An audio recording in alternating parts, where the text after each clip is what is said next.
Capítulo 6 da série O Império Romano contado pela Ali. E hoje nós vamos atravessar o Rubicão junto com o Júlio César. O que isso quer dizer, Ali? Bem, os romanos tinham uma regra. A regra era o seguinte: eles delimitavam uma área perto de Roma que os generais de guerra, junto com o seu exército armado, não poderia ultrapassar esses limites. O limite do norte de Roma era esse rio, que não é um rio enorme, mas que fazia esse limite, o rio Rubicão. Fica pertinho das cidades de Ravenna e de Rímini. Ravenna fica antes de atravessar o Rubicão. Rímini fica depois de atravessar o Rubicão. E atravessar este rio, ou seja, passar este limite que a lei romana impunha, significava declarar guerra a Roma, se fosse ultrapassado com o exército. Em dezembro de 50 a.C., o Júlio César chegou em Ravenna e ele ainda estava tentando negociar com o Senado romano e com o Pompeu, sem êxito nenhum. Em janeiro, na noite do dia 9 para o dia 10, o Júlio César vai atravessar o Rubicão. E aí vem a famosa frase: o dado está lançado. Aliás, curiosidade sobre o Júlio César. O Júlio César disse que era um cara que adorava jogar, apostava dinheiro, inclusive. E quem pegou essa herança dele foi o sobrinho neto dele, o Otávio, que também virou um grande jogador. Fechando parênteses, o Júlio César chega em Rímini no dia 10 e ele vai organizar o exército para invadir Roma. Pompeu e o Senado, aqui em Roma, tomam uma decisão bastante inusitada. Foi a primeira vez que aconteceu isso na história de Roma.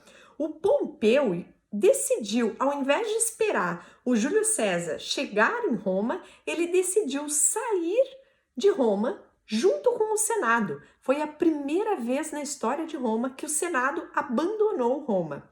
Alguns senadores ficaram, por exemplo, o Cícero ficou em Roma. O Cícero não gostava muito do Pompeu, aliás. Ele achava que o Pompeu poderia ser um novo ditador, um novo Sila. Lembram do Sila lá no início da vida do Júlio César?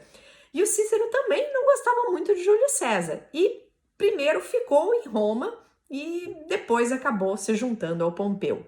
E qual era a ideia do Pompeu de sair de Roma? Ele queria evitar que essa guerra civil, porque o Júlio César dessa forma estava declarando guerra a Roma, ele queria evitar que essa guerra acontecesse dentro da cidade de Roma, e a outra estratégia era o seguinte: ele foi em direção a Brince, porque ele queria reunir um exército maior, chamando aqueles que eram os seus aliados. O Pompeu tinha conquistado o Oriente e com isso ele tinha muitos aliados no Oriente. Então a ideia dele era aumentar o seu exército. E ele pensou que o Júlio César ia descer e encontrar com ele em Brince. O que o Júlio César fez? Aproveitou que Roma estava sem ninguém, sem os senadores, sem o Pompeu, sem um poder, na verdade, e ele veio para Roma e se declarou ditador. Ele se declarou ditador e ele vai pegar parte do tesouro de Roma para ajudar a financiar essa guerra contra o Pompeu. E ao invés dele ir direto para Brince, ele resolve ir até a Espanha. Por que para a Espanha?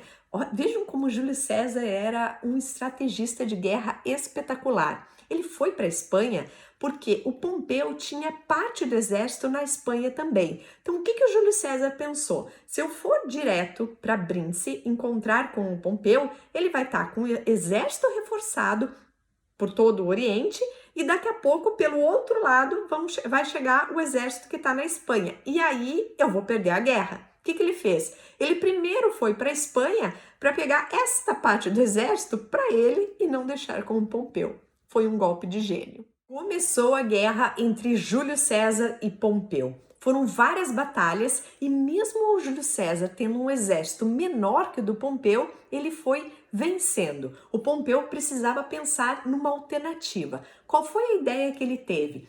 pedir ajuda para o Egito, porque o Egito era uma espécie de aliado do Pompeu. E naquela época o Egito ainda não tinha sido conquistado pelos romanos. Aliás, os romanos dependiam bastante do Egito. O Egito era uma espécie de celeiro do mundo na época. Produzia uma grande quantidade de grãos e Roma precisava desses grãos para matar a fome dos romanos. O Pompeu resolve ir conversar com o faraó do Egito para pedir ajuda para lutar contra o Júlio César. Mas essa parte da história vai ficar para o próximo capítulo. A seguir, cenas do próximo capítulo. Pompeu chega no Egito. O que será que aconteceu? Será que o Júlio César também foi para o Egito? Eu conto para vocês amanhã.